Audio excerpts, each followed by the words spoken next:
আমি যদি হতাম বনহংস, বনহংসী হতে যদি তুমি, কোনো এক দিগন্তের জলশিরি নদীর ধারে, ধান ক্ষেতের কাছে, ছিপছিপে স্বরের ভিতর এক নিরালা নীড়ে, তাহলে আজ এই ফাল্গুনের রাতে ঝাউয়ের শাখার পেছনে চাঁদ উঠতে দেখে আমরা নিম্নভূমির জলের গন্ধ ছেড়ে আকাশের রূপালী শস্যের ভিতরে গা ভাসিয়ে দিতাম।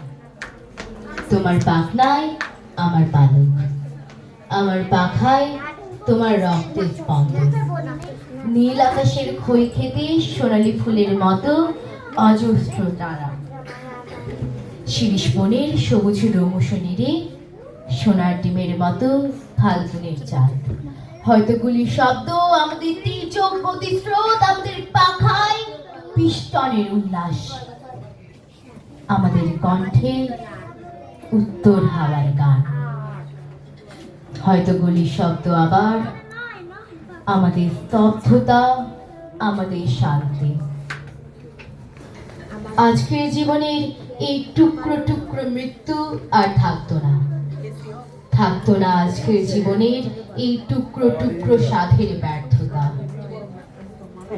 আমি যদি বনহংস হতাম, বনহংসী হতে যদি তুমি, কোন এক দিগন্তে